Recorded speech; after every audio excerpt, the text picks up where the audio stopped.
Hello and welcome to the Briefing Room webinar series brought to you by ClimateWorks Australia. I'm John Thwaites and I'm the chair of Monash Sustainable Development Institute and ClimateWorks Australia and your host tonight. Before we get started, I'd like to acknowledge the traditional custodians of country throughout Australia and their connections to land, sea and community. We pay our respect to their elders, past and present, and extend that respect to all Aboriginal and Torres Strait Islander peoples today. And I'm speaking to you from Boonwurrung country. In today's webinar, we'll be putting the spotlight on industry and the global net zero transition. And we'll look at what that means for Australia's industrial sector. We are a big export country in Australia. In fact, we rank number 19 in the world, according to the Economic Complexity Index. Our top exports are things like iron ore, coal, gas and alumina. And these exports help bring in billions of dollars into our economy. But there is a cost. Australia is a major greenhouse gas emitter and a major exporter of greenhouse gas emissions. In fact, our domestic emissions alone account for 1.2% of world emissions, when our population only makes up 0.3% of the entire world's population. So that means we are the 14th largest emitter in the world and the highest emitter per capita in the OECD. So the ability of Australia's industrial sectors to transition towards a net zero emission goal is of real significance. And it is significant for a number of reasons. First and foremost, it's significant because we are vulnerable to the effects of climate change. We experience extreme heat, drought, and bushfires. Without a doubt, further action is needed. Not just action, but what we really need is timely action. But in Australia, much of our industrial emissions come from industrial supply chains that are considered hard to abate. These supply chains include iron and steel, aluminium, LNG, chemicals like ammonia, fertilizers and explosives, along with other metals which are key to global decarbonisation, such as copper, nickel and lithium. So what are the current factors influencing decarbonisation in Australia's industry? And what are the commercial challenges getting in the way? Globally, we're seeing huge investments in the transition to net zero, yet industry in Australia is still grappling with when and how to move forward. So let's look at where we are now and what actions we need to take to move Australia's industry sector towards net zero emissions. To help us sift through the details and help us understand the capacity of industry to respond to the problem of climate change, we've gathered a panel of experts tonight. And over the next hour, you'll hear from Rob Kelly, who's the industry lead at ClimateWorks Australia and program director of the Australian Industry Energy Transition Initiative. Rob. Dr. Chen Ji, a principal in the Rocky Mountain Institute's China program. Welcome, Dr. Ji, coming to us from China. And Hannah McCaughey, the Group Executive in Transformation and Technology in the APA Group. Welcome, Hannah. You'll also have the opportunity to ask our panelists questions at the very end. So if you do have a question, please jot it down in the Q&A function at the bottom of your screen. And we are going to try and get through as many of the questions as we can. Now, throughout this webinar, I'm going to share a few fun facts with you about Australia's industry. For instance, did you know that in 2019, Australia was the biggest exporter of iron ore in the world, with more than double the figures of our closest competitor, Brazil? So that's my first fun fact for tonight. And it's now an opportunity to kick off and welcome Rob Kelly, the industry lead and program director of the Australian Industry Energy Transition Initiative at ClimateWorks. This initiative brings together some of Australia's largest corporations to accelerate action towards achieving net zero emissions in the hard to abate industry supply chains by 2050. So hello, Rob. Rob, as I said, Australia is a major trade export country, and every year we generate $160 billion worth of exports from commodities like iron, steel and aluminium. But as a country, we haven't positioned ourselves to take advantage of the global shift that we're seeing towards net zero. So Rob, what's at stake if our industry lags behind other countries and if we don't lift our ambition towards net zero? And perhaps you could tell us where industry is at now and then what's at stake. Yeah, fantastic. Thanks, John. I can certainly start with my read of where industry is at now. And industry is certainly a huge part of the picture when it comes to climate. In Australia, it accounts for nearly half of our overall emissions. So clearly we can't address climate change as an issue in this country, let alone get to net zero emissions without a real focus on the industrial sector. And as you said, heavy industry is considered among the hardest to abate sectors of the economy because there are greater technical and commercial challenges here to reduce emissions relative to other sectors. So for much of the economy, for example, in the some of the built environment sector, the pathway to net zero is relatively straightforward, or at least known. So for example, many buildings, solar panels and switching to energy efficient equipment can get you most of the way there while also reducing energy costs. But for industry, much of the emissions come from the processes of production themselves. So for example, in steel making, the chemical reactions of reducing iron ore to produce steel results in a large proportion of the emissions, something that's very hard to change, this chemistry of how we produce our industrial products. And the same goes for cement and many chemicals. So the challenging nature of heavy industry is the reason behind the establishment of the Australian Industry Energy Transitions Initiative, or the Industry ETI, as we call it. And this is a collaborative effort convened by ClimateWorks Australia and Climate Kick, and supported by research from leading Australian and international experts like CSIRO, RMI, Energy Transitions Commission and Bloomberg NEF.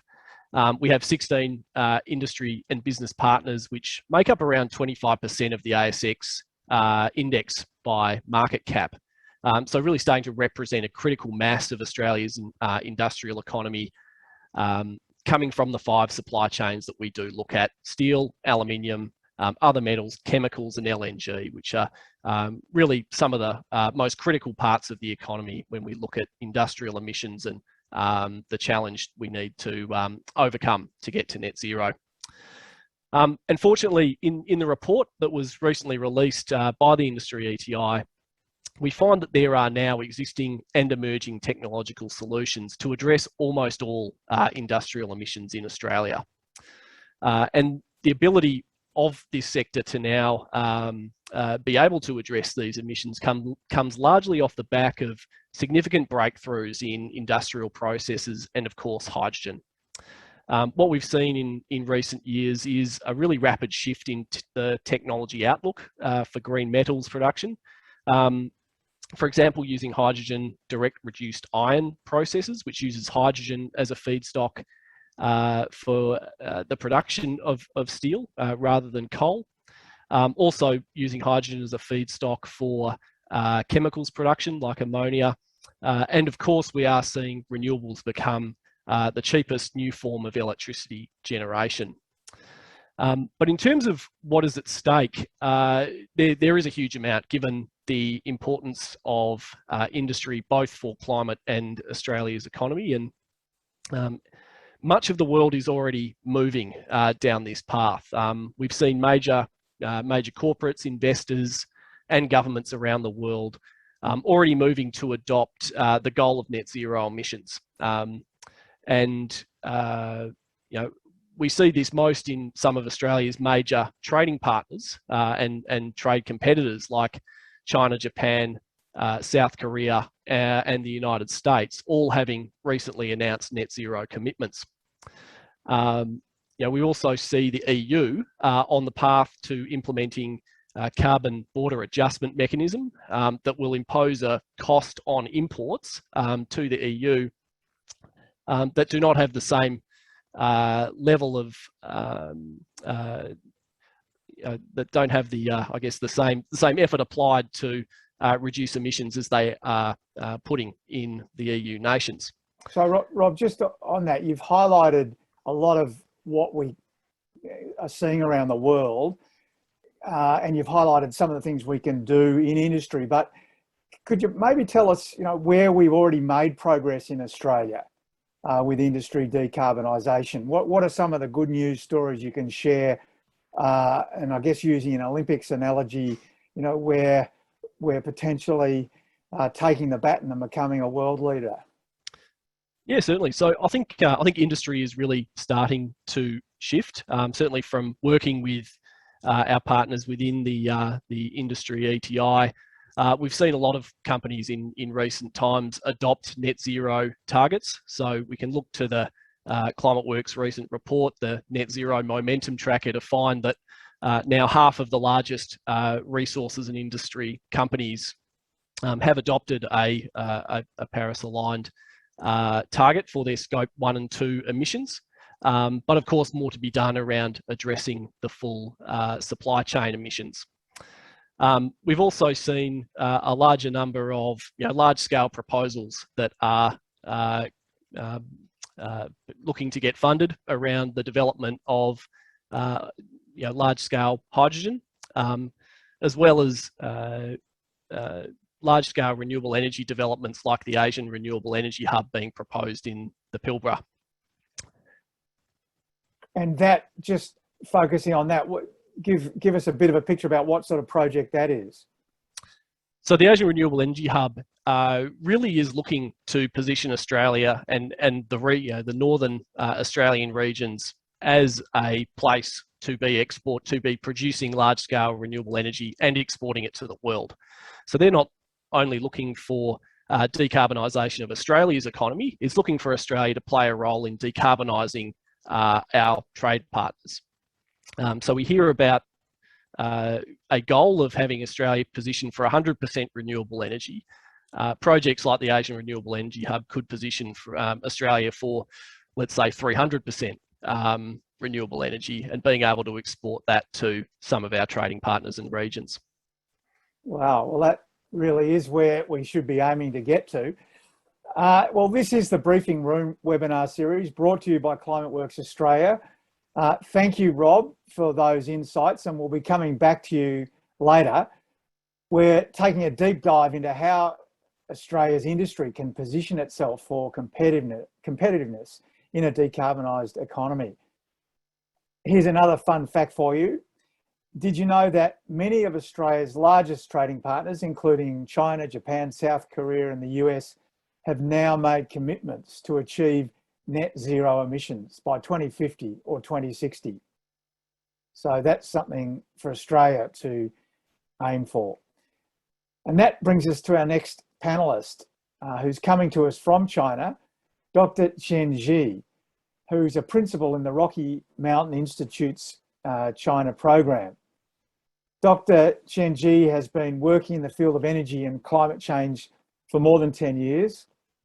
He was a senior member of the Chinese delegation for the UN climate change negotiation and negotiated the Paris Agreement. So hello, Dr. Ji, it's wonderful to have you here. Thanks for joining us from China. Welcome. Hi, John. Nice to be here. Hi. Great to have you. Ji, China has committed to carbon neutrality by 2060. This is a massive shift for the country. And as I just mentioned, China is Australia's major trading partner, especially when it comes to products like iron ore. 80% of our iron ore is exported to China. And in fact, over the last 24 years, exports from Australia to China have increased by almost 18% a year. So if I could ask you, Dr. Ji, what are the implications for Australia's trading partnership with China now making this commitment to carbon neutrality? And if China decarbonises, where does that leave Australia? What does it mean for us as a heavy metal exporter? Yeah, that's a very good question, John. I think China taking tougher carbon reduction targets at least has two impacts to Australia as far as I can think of immediately. From the perspective of political negotiation, as China is almost certain to update its NDC, the National Determined Contribution, at a COP, like incoming COP, reflecting its new commitments, namely reaching carbon emissions peaking before 2030 and achieving carbon neutrality before 2060, or even further raising its ambition level. It will definitely put Australia one of the few developed economies that haven't yet raised ambitions on the spotlight in the international negotiations. But at the business dimension, China's decarbonization will fundamentally transfer its industrial structure in the long run and push its industrialization and urbanization process to complete in a more climate-friendly manner, meaning that the production of steel, cement, or other raw materials will peak quicker, and coal consumption will be decreasing much quicker. So as a result, China will need less iron ore and less coal importing, for example, from Australia in a decarbonized world. So in fact, for steel, even for the near term, China's need for steel will still grow. We are expecting more secondary steel rather than primary steel, meaning less iron ore importing and more scrap steel importing, which is mostly coming from European countries at the moment. So that obviously will have big implications in the medium to longer term for Australia. With China moving in that direction, having less primary steel, as you say, what sort of impact's that likely to have for emissions? Well, as you may know, China currently 90% of China's steel production come from the iron ore, which means we'll have much larger carbon emission because you have to start from very beginning, iron ore, namely, right? But for the second steel, you start with a scrap steel, which means you start from the iron to the steel. So it's much less carbon emissions during the process. So for China, what we are looking at in a fully decarbonized scenario is that something like now it's 90% steel come from primary, but will reduce to only 40% in 2050 in a decarbonized world.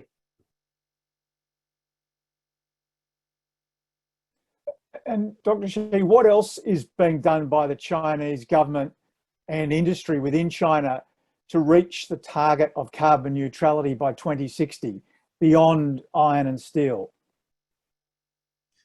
Well, I think after the announcement, President Xi's announcement, moving towards carbon neutrality, the government, I think, is taking very serious actions. For example, to develop the carbon peaking plan, and not only at the national level, and at the same time to develop the carbon peaking plan for different heavy industrial sectors, including steel. And after that, the government will push the sectors and companies to take more actions moving towards carbon neutrality. And in fact, we've already seen many companies in China, steel makers in China, to announce their own carbon net zero or carbon neutrality commitment at the company level. And what other big changes are we seeing now in China as it moves on this path towards carbon neutrality? Can you give us a couple of other examples apart from iron and steel? Well, for example, right after the carbon neutrality target announcement, the government also released the policies and policy targets for decarbonizing the power system, and to set up a quantitative kind of target for renewable energy, the installed capacity target for solar and wind in specific. Right? For example, the target is now setting for 1,200 gigawatt for solar and wind combined by 2030. And a number of very specific policies are also released in recent months about supporting energy storage and to promote the flexibility of the power system. So those are the major kind of actions that the Chinese government is taking. But of course, those heavy industry sectors, again, are the most important suspects for those to implement those targets. And I understand that China is implementing an emissions trading scheme now.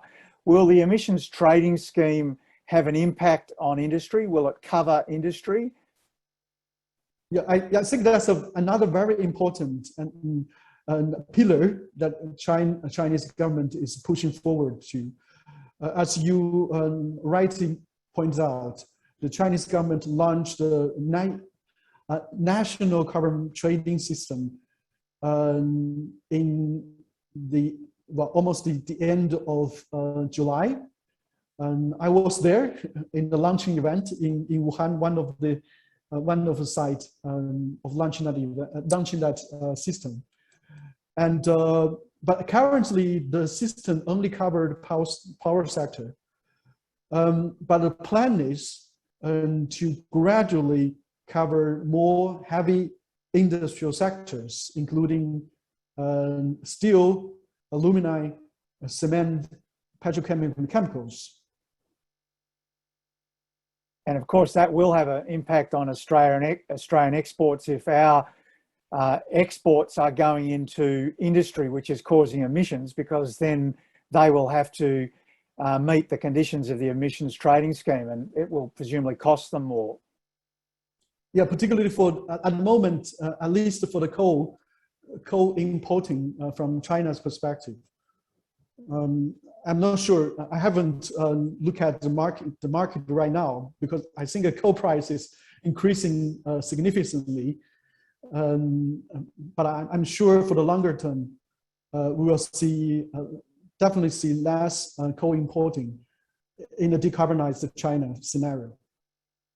And China, obviously, a gigantic economy on purchasing power parity basis, the largest in the world, and Australia's #1 trading partner.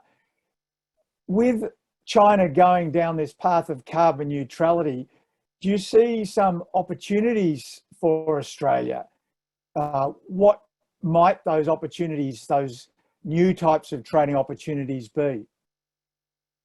I'm sure that a decarbonized China will open new opportunities to Australia.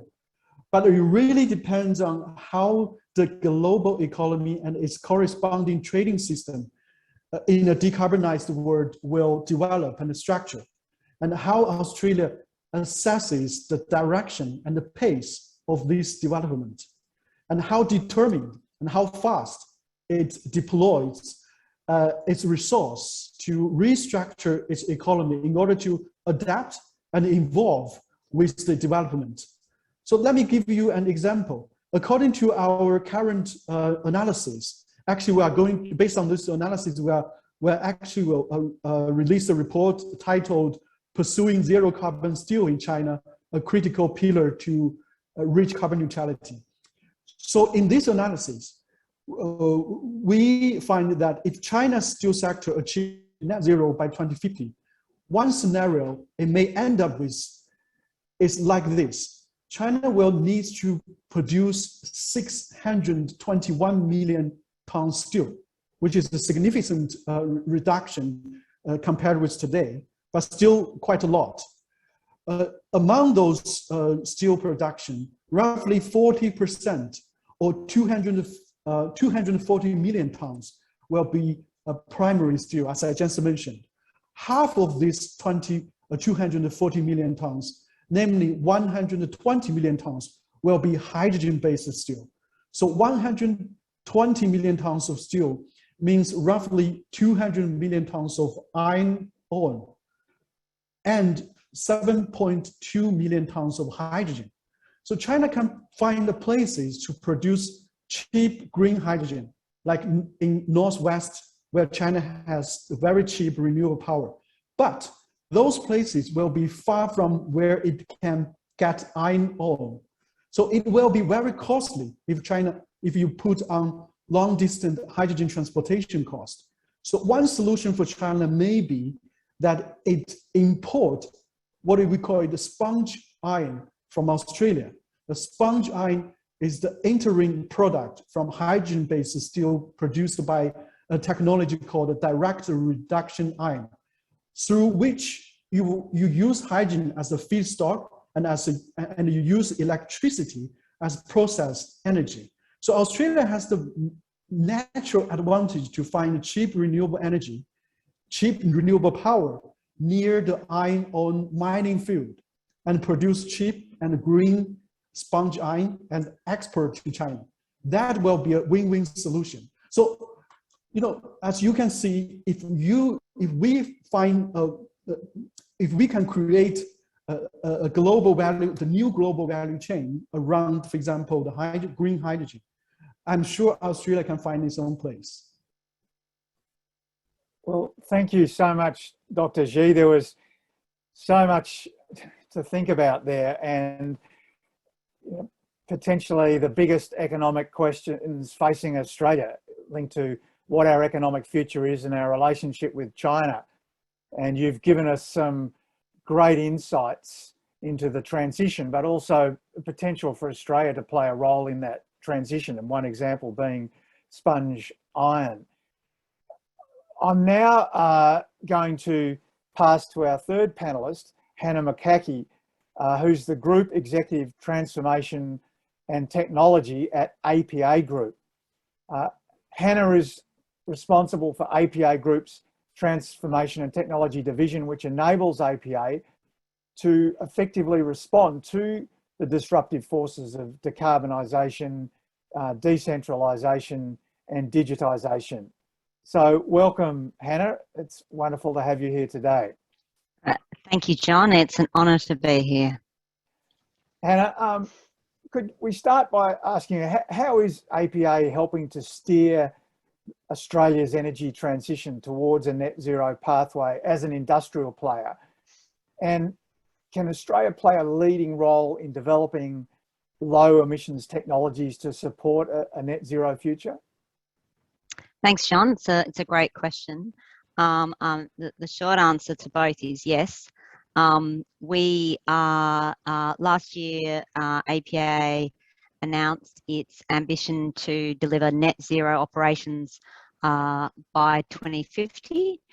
And we have conducted a range of other things to support climate management, including a climate management plan, including a resilience report tested under divergent climate scenarios, 3 in fact, 1 including a 1.5 degree scenario. So that was done under the TCFD framework, and we're now in the process of working through what the interim targets are to support that net zero ambition by 2050. And part of the reason that we do that is really linked to the second part of your question, which is, can Australia really play a role in developing these technologies? And the emphatic answer must be yes.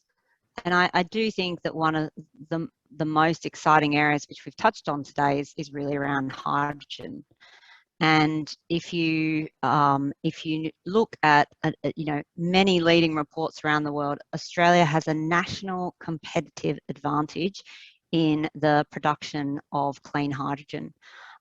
We have abundant land, abundant resources.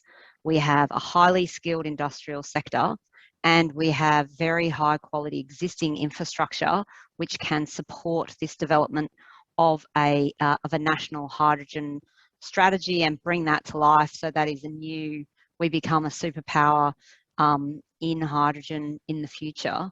And I think that's really why APA is looking at hydrogen as one of its priority technologies. Because our assets in the APA, go from many of the parts of Australia where there is expansive land and connects, to industrial areas and including ports. And so we're very interested in truly understanding how hydrogen can be developed. I think one of the interesting areas, and I know that ClimateWorks is doing fantastic work under the Energy Transition Initiative, which we are a funder of, and we're very proud to be funding the work that you do, is that APA can't solve hydrogen by itself. Like, it truly is going to require an ecosystem approach. And so, one of the things that, we've been really looking at, and I know we're going to touch on this later on, is, obviously we could have a role in transporting that hydrogen because of our existing infrastructure. And there's a reasonable amount of technical challenges to be able to do that. Like, that's definitely not a slam dunk today, but we are embarking on a program of work to be able to do that. But even if we could do it, there's a whole question of whether our customers can actually use the hydrogen at the end point. And just to give you an example, is that there's a broad view that for residential appliances, they can accept a blend of hydrogen up to, say, 10%. But for industrial end use customers, actually their equipment can be more sensitive. So it's really something that we do need to look in a really holistic sense. But I do think what is very exciting, and you asked about this earlier, is if you look at a heat map of where all the leading hydrogen projects are happening globally, many of them are happening in Australia, and we are seeing a significant interest in hydrogen in Australia because of our national advantages. But to realise those advantages is actually really going to take some coordinated work, and that's why, again, I just compliment ClimateWorks on what they do, because it's coordinating industry's response that's going to be very important, or else each industry is going to do little pilots separately in their own little silos and not come together and try and solve the challenge together. So, I think, Australia has a very, very interesting future around hydrogen and other technologies. And I have a feeling you're going to ask me more questions about that. So I'll hand the mic back to you, John. Well, thanks, Hannah. Well, I am interested in pursuing that, because you did say that APA's got this network of pipelines that you're potentially able to use to power renewable, or to send renewable green hydrogen around the network. You also said that it's not a slam dunk, that there's technological challenges. Can you maybe tell us a bit about some of those technological challenges, but also how, by using this network that you have to circulate the green hydrogen, that's going to help with the overall goal of decarbonisation?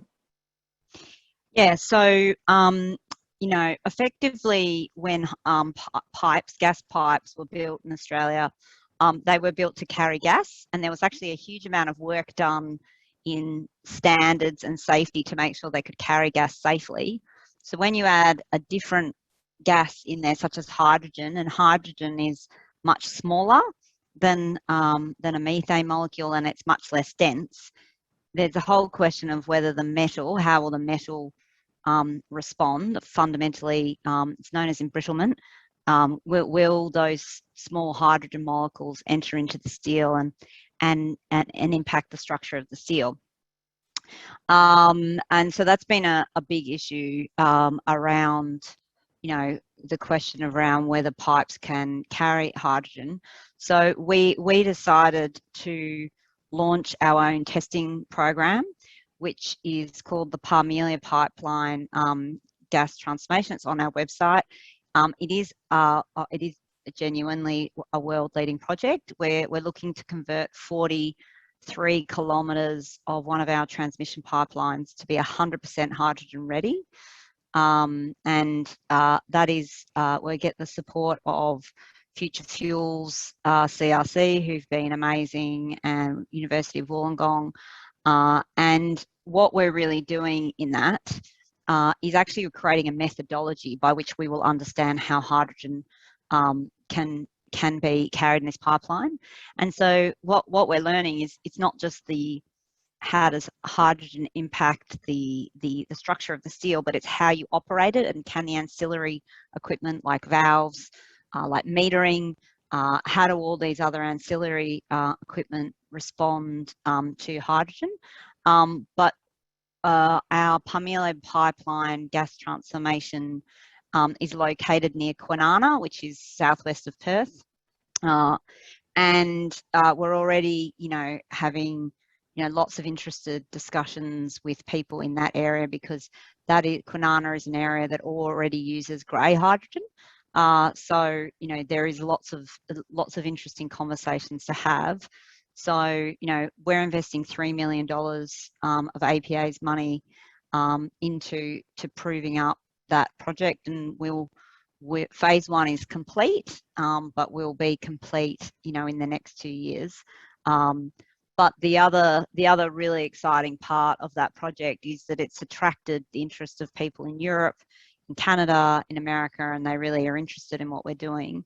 And we're now talking quite regularly to the people in Europe who have created the European Hydrogen Backbone, which, if people are not familiar with, is really worth looking at. It's a really large scale build out of how hydrogen will work across the European continent, as facilitating a low carbon future. So I can talk a lot more about steel and hydrogen and piping it around, and it is pretty exciting stuff. I'm not an engineer, so probably there are many on the call that would show me up pretty quickly. But I think in terms of industry really investing in, you know, how we're going to make this transformation, that's one project we're doing at APA, and we're very proud of it, and it's making good progress. Great. Well, I will come back to you. I do have a hydrogen question, but before I do that, can I just urge everyone who's listening today to think, if they have a question for the panelists, please jot it in the Q&A section of your screen. So if you go to your screen, you'll see the Q&A section. Write down the question, and then we can put that to the panel members, because I think we've had some fascinating issues discussed today, and I'm sure lots of you have got questions. And Hannah, if I can come back to you, you said something there about this project you're doing now is to be 100% hydrogen ready. Could you just explain that? Because earlier I thought you said that delivery for industry or for households, they could only handle a certain percentage of hydrogen. So I'm a bit confused. Yeah. Oh, good. Well, if I hadn't had a conversation about hydrogen pipeline that didn't confuse someone, I probably am not doing it right. But so effectively, basically, to try and make it simple, is that there have been a lot of hydrogen blending projects around the world, and that's basically putting hydrogen in the existing infrastructure mixed with gas. And basically what tests show, and there's been a lot of really good testing, particularly at a network, like a distribution level, which shows that, you know, your stove can cope with 10% hydrogen blend, but over that, your stove will have a big problem. The next so we know, so there's a view that basically a 10% blend is something that, you know, is probably compatible with residential appliances. The reason that we decided at Parmelia, and I often get asked about this, is, well, why did you choose to do 100%?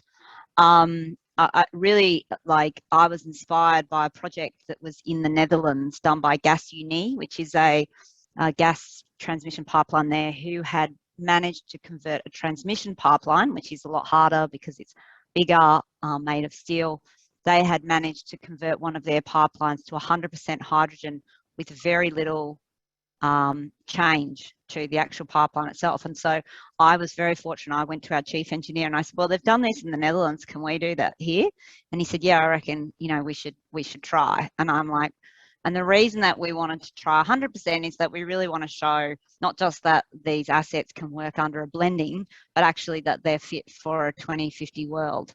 So, so that's why we went to 100%, and it involves, and that's why the project takes 3 years, because it's much harder to demonstrate doing it at 100%. Right. And so, so there's this is where you get into some exciting stuff about, you know, blending versus 100%. And I think both testing is needed. But if you only ever test to 10%, you'll never know what the assets can do, because these are 50-year assets, so they need a longer time frame. And that's great. And so what we're doing is planning for both the shorter term, but also that longer term 2050. And I wonder, looking at that longer term, are there any other major challenges for APA that are emerging in that energy market transition, but also some growth opportunities? Yeah, well, I think, you know, we do see both challenges and opportunities. I think, and I'm aware that there's lots of great questions coming through, but the opportunity I'd really like to highlight is that in order to deliver, you know, our world of a decarbonised energy supply chain, it's going to need very large amounts of investment. I think the estimate for Australia is 68 billion. And we are going to need energy infrastructure investors to be able to do that. And that's what APA has done in the past. Like, over the last 20 years, we're only a 20-year-old company. You know, we play in a specific type of financing, which is, you know, energy infrastructure financing, and that will be very, very important as we, you know, as the demand for electricity transmission grows. So we think there is a significant opportunity for APA to play, you know, beyond gas infrastructure, but we do think it is very important that that gas infrastructure is considered part of a decarbonised world as well. And some of the challenges are, you know, just looking at technically how feasible that is, what our customers want, and we have to look at it in a holistic ecosystem sense. So absolutely, but we are well positioned as an Australian company to support that future energy decarbonisation and the seriously big demand for energy infrastructure in order to decarbonise our economy. Great. Well, thanks very much, Hannah. Rob, I'm sure you were really interested by the comments that Dr. Xi made. I wonder whether you had any questions arising out of those comments about the future direction of China, sponge steel, the 2060 carbon neutral commitment. Yeah, thanks, John. Dr. G, I suppose Australian industry will be intently looking to China, given the importance of the trade relationship. You mentioned some opportunities which we should be looking at, but what would be your recommendations for a country like Australia that does want to set itself up to service China in the future as a continued export country? Thank you, Rob. That's a very tough question to answer because decarbonization, fully decarbonize the economy is really tough. It's a lot of challenges ahead, particularly for a country like China, because I think in China we've got this saying. I think also in English we've got this saying that the argosy can't make a swift U-turn, right? So a country like China is huge and it's really difficult to decarbonize. because of its economic structure, because of the development stage that China is currently in, and also because of the energy system that we have, really heavily rely on the fossil fuel. I think all these, at least some of these characteristics are also shared by Australia. Australia is also largely rely on the fossil fuel, rely on the natural resources. So in a decarbonized world, I believe at least that Australia is still able to rely on its natural resources. For example, the solar and the wind. You can generate very cheap solar and wind, if we taking the lead for the global collaboration and cultivate the new global value chain for the green technologies, such as the hydrogen or other technologies, I think Australia still have huge opportunities to bring out. It's much easier for China, compared with China. Australia is much easier because you are much smaller in economy. So if you create something to be the pillar, you can make it the kind of the backbone of the economy. But for China, it's really difficult to rely on one or two sectors. It has to be kind of wide range of transformation.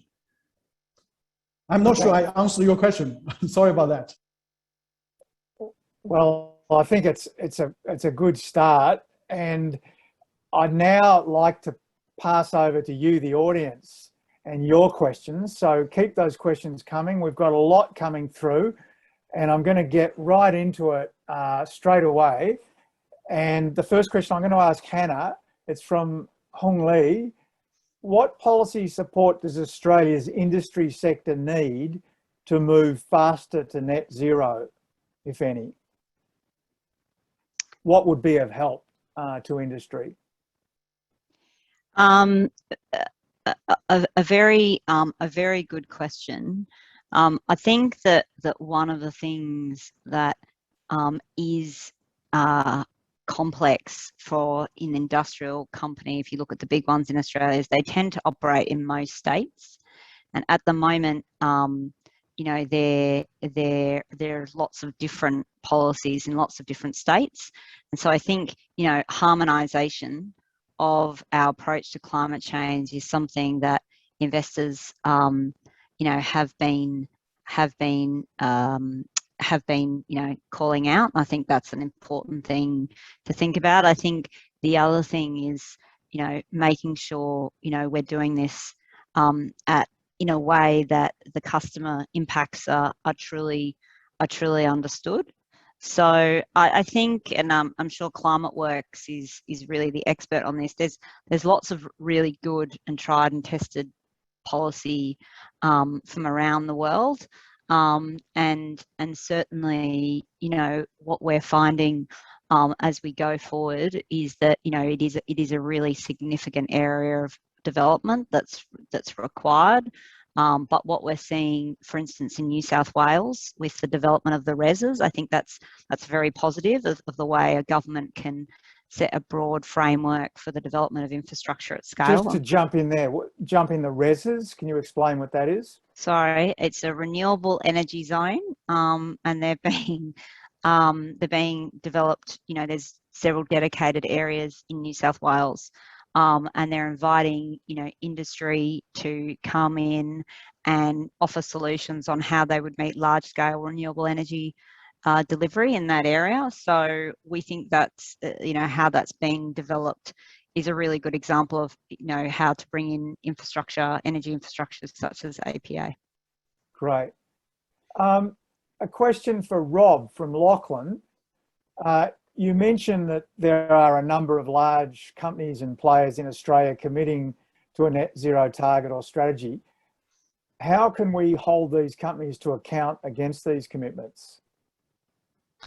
It's a really good question. I guess it comes down to the difference between committing to action and acting itself.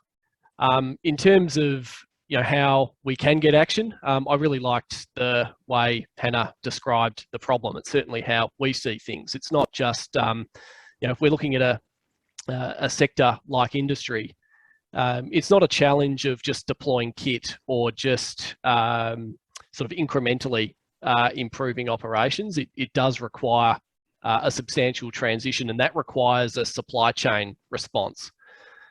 So really there needs to be we need to work on the enabling structure around being able to transition these sectors first and foremost. And that's a role that we're looking to do in the industry ETI to really convene industry together to work on how we can mobilise this supply chain response and also align different stakeholders, industry, government, finance, to be able to enable the supply chain response that we know we need. And I guess just the example of that, we talked about green steel as an opportunity. Green steel relies on hydrogen,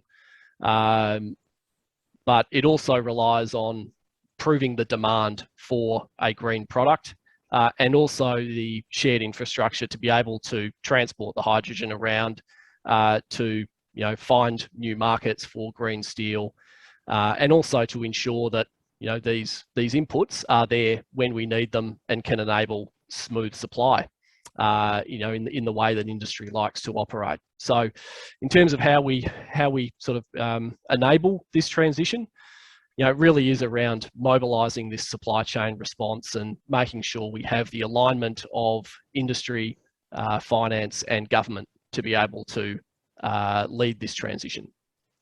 Great. A question for Xi from Ron. How is China responding to the European Union's intended carbon border adjustment mechanism? And would China consider a similar border adjustment mechanism? I think by far it is still, as far as I know, it is still a very political sensitive issue for the Chinese government. And it has a very strong kind of pushback from the business as well. But I think what from the perspective of Chinese government or Chinese business players perspective, I think it is a kind of pressure for China to further develop its national carbon trading system, so that they have to be prepared for the carbon border carbon adjustment tax mechanism. And is such a system also being talked about for China itself, or for products imported?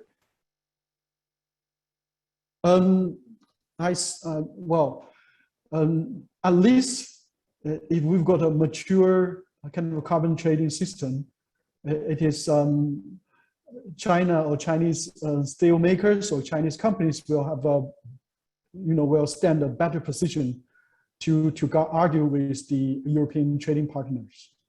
As I think that's at least what the decision makers and policy makers are looking at. Great, thanks, Xi. Rob, there are a couple of questions coming in around hydrogen. And Violet notes that Bloomberg NEF analysis suggests that residential hydrogen won't be the right use, won't stack up economically. They believe it will be for large-scale users in industrial hubs. And Rebecca asks, how will hydrogen compete with electrification through renewable energy, such as wind and solar? So I just wonder if you've got any thoughts about that, whether hydrogen will have a role at that sort of micro level, or will it more likely be at the macro industrial level? I can probably talk more to some of the industrial opportunities, but I guess I'd agree. I've from what I've seen, there's certainly a hierarchy of end use applications for hydrogen. And really it is on how well suited or how unique hydrogen is to play a role in decarbonising these sectors. Given industry, as we've talked about, is very hard to abate. Often there are not many other opportunities, and so hydrogen is one of those solutions that is going to need to play a role. We're hearing from some of the miners. It's still an open question of whether you would use hydrogen fuel cell vehicles to power haulage trucks, for example, or whether you'd go with electrification. They're two competing technologies. But for things like steel making and green ammonia production, hydrogen is likely to play quite a substantial role. In terms of in the home, we know we can already electrify everything in the home. So hydrogen has to compete alongside electrification if it's going to play a big role there. Right. Thanks, Rob. There's still questions coming in, but we're running out of time, unfortunately. Yesterday, the Grattan Institute did release a report recommending strengthening the federal government's existing safeguard mechanism. For example, by increasing stronger penalties for non-compliance and strengthening baselines to incentivise emission reductions in the largest industrial facilities in Australia. I'm wondering if Rob or Hannah have a view on that. Rob, would you like a first pass? I'll let you go, Hannah. I think you're ready to go. Okay. I mean, I think it's always very good to start with the truth. I haven't actually read the Grattan Institute, so I'm not about to, I couldn't possibly endorse something that I haven't read. So I'm very grateful to be on this call and now be aware of it. I think it, I guess, goes back to the overall view of how we're going to reduce our emissions. I mean, I do think, if you look at one of our NEM graphs at the moment, we know we are, even today, we're still delivering between 60 and 80%, depend on a given day, of our electricity through coal. And so it is really good to talk about electrification, but if we are going to electrify in a low carbon way in Australia, we have to address coal being very energy intensive, and to be able to switch from that level of coal-fired generation to low carbon generation, which is economically, solar is now the cheapest form of energy, but still to be able to transition that in a way that keeps industry lights on is a really big challenge. And so I think there's a lot of work going on around that across Australia. And so that's really, I do think electrification has to be, met with investment in the grid and, really understanding how this transition takes place, because the road to decarbonisation won't be supported if you end up having blackouts. And I think when coal came off very fast in Victoria, you've seen that sort of backlash that happens if we don't plan this transition sensibly. And we can absolutely do that, but we have to do it in a way that supports community support of doing this. So I will go read the Grattan Institute. So thank you for bringing it to my attention. Look, I'm going to have to wind up there because we're just about out of time, but I think you make an important point there that this transition to net zero must be achieved, but it's going to be one that requires an enormous amount of detailed work. It's just the commitment itself is the start, but to achieve it is going to require the collaboration, the analysis, the technology, and the government policy to get us there. It's very positive that there's this commitment from China to the 2060 neutral, and China has a record of fulfilling its commitments. So that's very positive. And for Australia, I think we have to set a commitment and work out how we're going to implement it and take the advantage of the opportunities that that will provide. So thank you, everyone. Before we sign off, I'd just like to remind you that we've heard from Rob Kelly. Thank you, Rob, from Dr. Jen G, and from Hannah McCackey. Would everyone thank them for their great contribution tonight?